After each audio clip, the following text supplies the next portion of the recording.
श्री स्वामी समर्थ सगळ्यांना स्वागत आहे तुमचं माझ्या आशुष लाईफस्टाईल या व्हिडिओमध्ये। मी तुम्हाला आज सांगेन महाशिवरात्र म्हणजे महारात्र। या दिवशी आपल्याला खूप जण जागरणही करतात। या दिवशी आपल्याला काय करायचं आहे मी 3 उपाय सांगणार आहे तुम्हाला। सर्वात मेन 3 उपाय सांगणार आहे। ते 3 उपाय कुठले तर या दिवशी आपल्याला काय करायचं आहे, आपण जे बेलपत्र वाहणार आहे महादेवाच्या पिंडीवरती ते जे बेलपत्र आहे ते आपल्याला घरी घेऊन यायचं आहे आणि नंतर आपल्याला काय करायचं आहे, एक कमलगठ्ठ्याचा मणी घ्यायचा आहे। फुलं असेल तर खूपच चांगलं, तुम्ही कमलाचं फुल भी महादेवाला खूप प्रिय आहे ते वाहू शकता।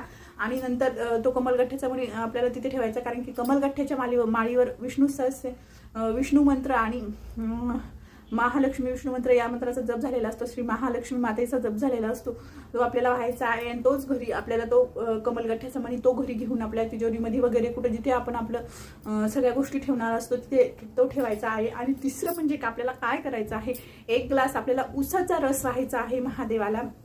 1 ग्लास उसाचा रस व्हायचा आहे। कसा वाटला व्हिडिओ नक्की सांगा। चॅनलला नवीन असाल तर लाईक शेअर सबस्क्राईब नक्की करा।